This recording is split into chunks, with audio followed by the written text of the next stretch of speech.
اور ہمارے ہاں اعلان ہوتا ہے کہ جس کا ہاتھ اونچا ہو گیا نعرے میں وہ بڑا عاشق رسول ہے، بس سند جاری ہو گئی۔ یہ نہیں، عشق کسی اور چیز کا نام، عشق نہ کسی۔ ایک نوجوان وہ میری طرح کا جو مولوی پگڑی داڑھی باندھ لیتا نا، داڑھی رکھ کے پگڑی باندھتا ہے، اس کو بھی کلین شیو نوجوان اکثر گناہگار ہی نظر آتے ہیں۔ حالانکہ نہ کسی کے حال پہ طنز کر، نہ کسی کے غم کا مذاق اڑا، وہ جسے چاہیں جیسا نواز دے۔ ہاں، یہ کیا پتا ہے کہ کس کا دل کہاں جڑا ہوا ہے۔ نوجوانوں کو نہیں چھوڑنا چاہیے یہ سنت کو، انہیں مضبوطی سے تھامنا چاہیے، پر رکھ کے ڈرنا چاہیے، رکھ کے بھی ڈرنا چاہیے۔ یہ ہمارا مزاج ہوتا ہے نا، کئی دفعہ لوگ سمجھتے ہیں کہ شاید عشق جو ہے وہ جس نے پگڑی باندھیا اس نے چھپا لیا پگڑی کے نیچے اور داڑھی کے اندر، یہ بھی ہمارا مزاج ہوتا ہے۔ ایسا نہ کرے، یہ تو عطا ہے، وہ جس کو چاہیں دے دے۔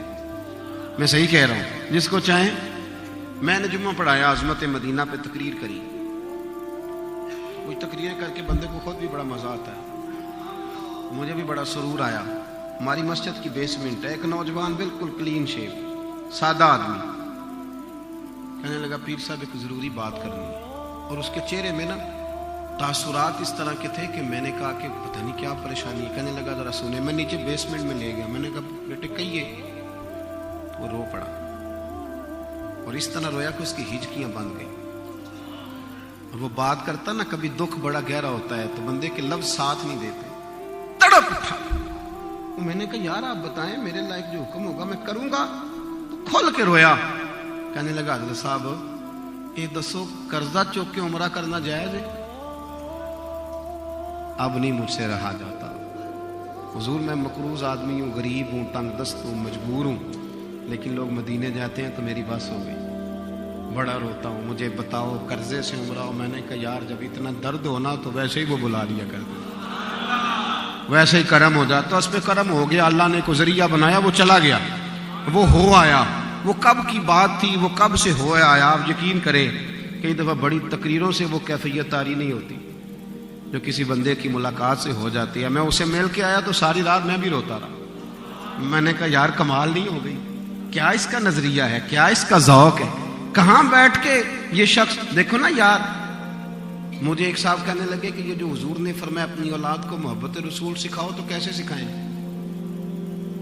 تو میں نے کہا اکثر آپ کا منہ اترا ہوتا ہے، گھر جاتے ہیں تو بچوں کو پتہ چل نہیں جاتا کہ ابے کو کیا ٹینشن ہے، آج کل کاروبار ٹھیک نہیں چل رہا، باہر حالات خراب ہیں، گھر میں شور ہوتا ہے کہ نہیں؟ اماں بھی کہتی ہے پتر کوئی بات نہ کرنا، تمہارا ابا پریشان ہے، ہو جاتا ہے نا۔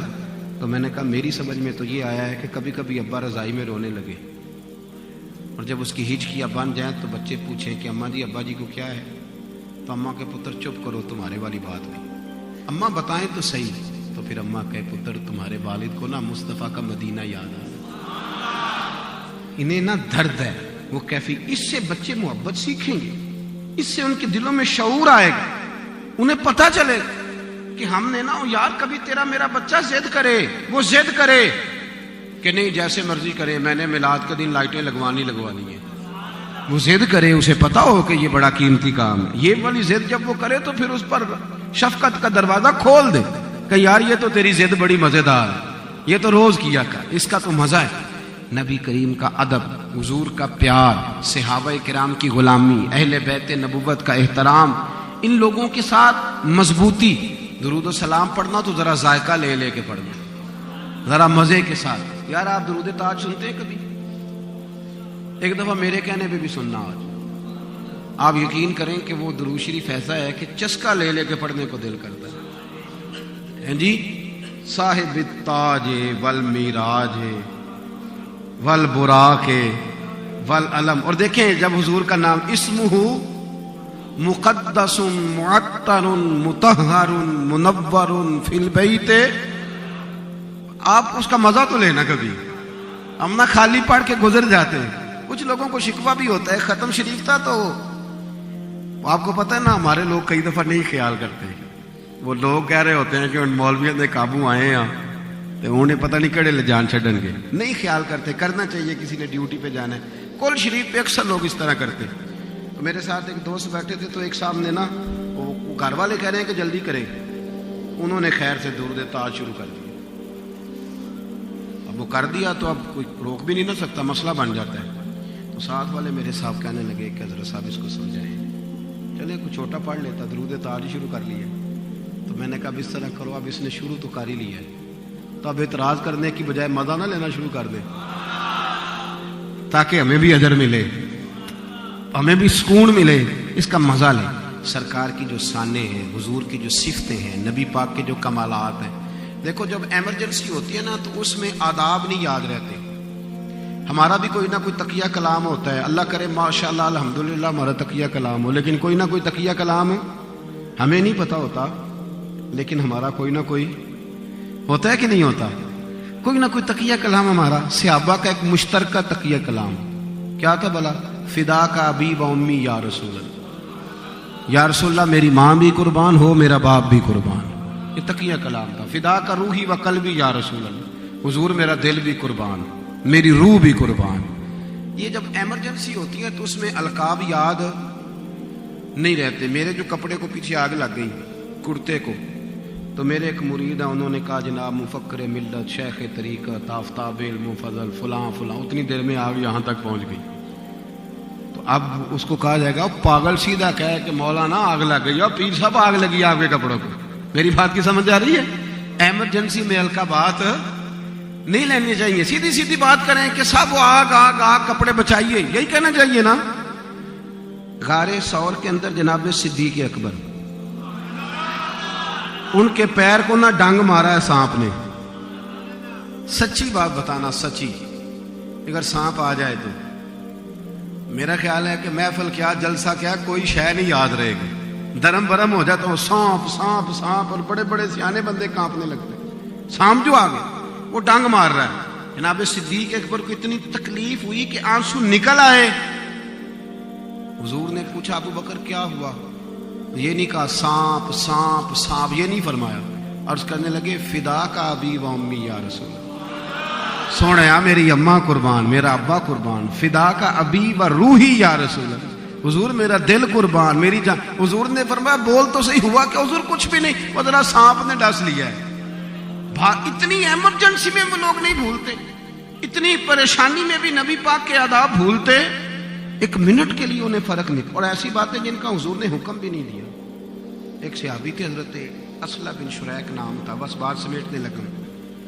حضرت اسلح بن شریک کی ڈیوٹی تھی نبی پاک کے گھوڑے پہ کجاوا باندھنے کی.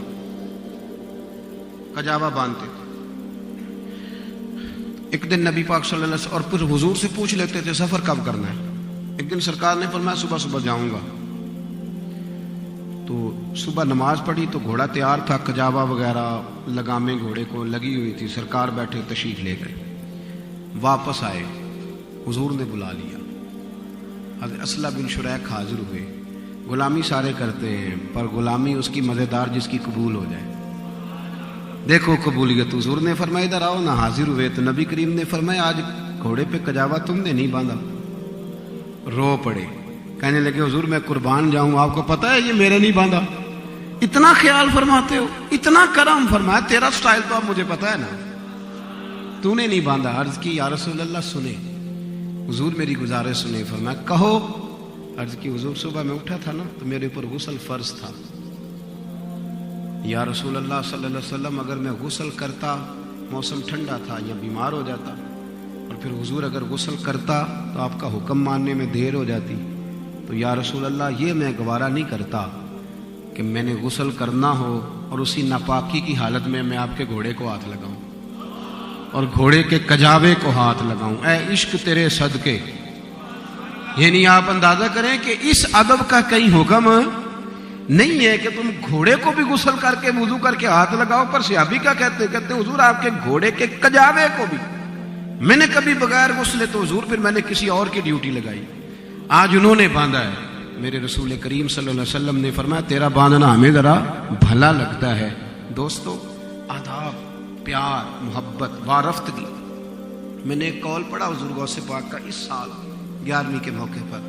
حضور غوث اعظم فرمایا کرتے تھے سامنے والے کو دیکھ کے تم نے اپنا اخلاق نہیں خراب کرنا. وہ جو کرتا ہے وہ کرے, اپنا اخلاق خراب.